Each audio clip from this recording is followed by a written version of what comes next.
Hello and welcome to Join Jacqui, the podcast for presentation skills. Joining me today is a GC from Chicago whose expertise is change management. Her organisation is a growth marketing disruptor called 3Q. She's also the winner of the Outstanding Mother of the Year award. I just like saying that. Please welcome the multi-talented Julie Honor. Oh, Julie, it's great to have you here today. Thank you so much, Jackie. Brilliant. Tell me about your work at 3Q. You know, what does a typical day look like for Julie? Oh my goodness. I would say there's no typical day. It changes by the hour. Sometimes you don't even know what your day is going to look like until you're almost at the end of it. But I'm a solo GC right now with a fantastic contracts manager, but it's just the two of us. And so we handle everything from our contracts, commercial disputes, employment issues, intellectual property protection, defense matters, everything. So it varies every day. It must be intense too. If there's just the two of you, it's intense and full on, yeah? It is, but it's fun. I love it. It's a new challenge every day, and the ability to really make an impact and make a change, which is really fun. When you look at your sort of career so far, what are you most proud of about your work? That's a really great question. When I think of what I'm most proud of, I would really think of the areas where I've taught people to pause.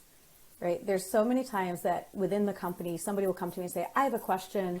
I don't know if I should be waiting and asking you this, but I just want to ask you this. And it's just so rewarding to see that I have helped to teach somebody to think about risk in a slightly different way that impacts their everyday, and they pause and they think and they reflect. And it's just so, I think that's what I'm most proud of, is like at each organization when I see people like learning and pausing, it's just very rewarding. Oh, and you know, there's a wonderful phrase, isn't there, that you need to slow down to go faster. Yes. That plugs into that, doesn't it? You know, yeah. That idea. Well, we're here to talk about speaking and how to be a more effective speaker. And I know you speak a lot in your work. So we'll start off with your choice of speaker. And it's super unusual. So who is your favorite speaker and why? So yeah, it is very unusual. My favorite speaker is a group of speakers, and it's the Peleton instructors, which is so funny to say, but I do an exercise on the Peleton app at least once a day, and it is so fascinating how relatable they are. Like, they are physically moving and talking and inspiring, and they just connect with their audience in such an engaging way that it's just been so fascinating to see each of the different styles and how each of them have an effectiveness despite being so different. So it's been a really interesting platform to get to experience and to see these speakers just be fantastic. So as well as admiring them, do you draw any inspiration from them in any way? Or do you use their techniques? Yeah, I mean, I think each of them has their own like catchphrase, right? Like, I'm gonna like Robin Arzon is one of the instructors. She's like, fix your crown, keep your head up. And like, I bring that into my everyday. Like when I'm speaking, I want to like have a good posture and make sure that I'm holding my head up and I'm not looking down. Right. So like little things like that, are interesting that I carry with me. And I think what's been relatable about that I implement when I speak is, what can I leave my audience to take away with? Like, I want them to learn something and grow from hearing me speak, and not just listen to me blab forever. So I always try to think, okay, what is my takeaway that I want to make sure my audience is getting? Because I have takeaways I get from the Peleton instructors. Fabulous. Unique choice. And also how wonderful that you apply those ideas in your work. Now, your journey as a speaker is also particularly interesting, and I believe it started at Weight Watchers. It did. So I had gone through the Weight Watchers program when I was in law school and was very proud of where I ended up and became a lifetime member. And I loved the program so much, I wanted to be a part of the community still. So I became a leader with Weight Watchers. And so I would get up in front of a group of anywhere from like 15 to 60 people and be a conversation facilitator. So we had some science and knowledge that we were sharing, but we were predominantly there just to facilitate a conversation and give people support.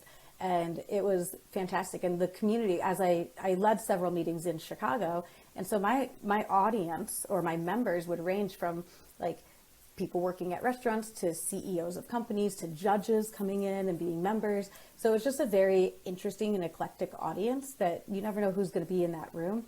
And it was really great practice to just get comfortable and be in front of a crowd. Yeah, it just made me think that's such a great training ground, really, for a speaker, isn't it? You know, it really that is. Variety of people and different needs. Fantastic. So where do you think you went next then? So Weight Watchers, then what? So as I started getting more senior in my career, well, I went in from Weight Watchers. I was still lawyering and practicing law, and I was a litigator for a while. So I had a lot of courtroom experience. So I had and deposition experience. And so you deal a lot with like off the cuff conversation and having to ask questions and really being on and listening intently to your audience. But it really, when I transitioned into in-house practice and being in the GC role, I developed relationships with some of our vendors that I really love, like a contract management tool, for example. And I'm very candid with giving feedback to my vendors, because the better I can make their product, the better it makes it for me. So they would, as I gave them more feedback, they would invite me to come and speak. They're like, hey, can you come and talk to our employee base and share your experience as a customer?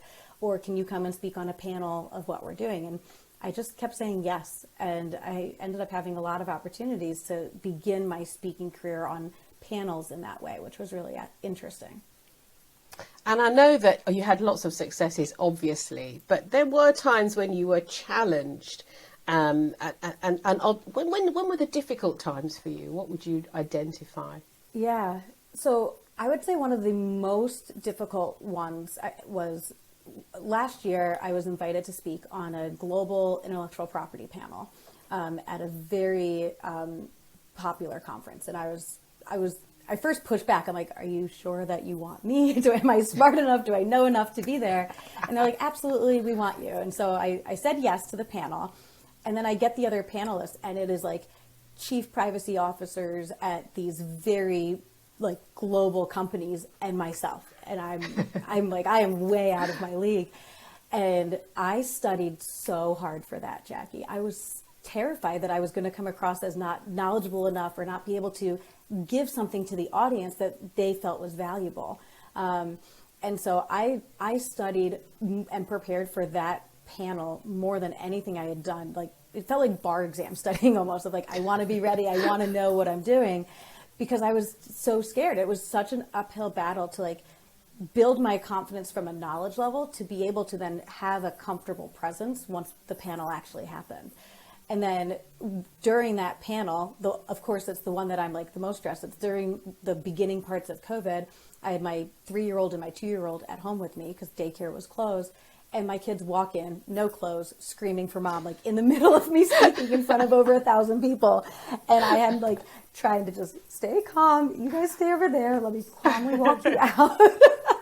And I was embarrassed. And it was like, it was so challenging. But the funniest thing was, after that panel, I had so many people send me LinkedIn connection requests because they were like, you made life so relatable.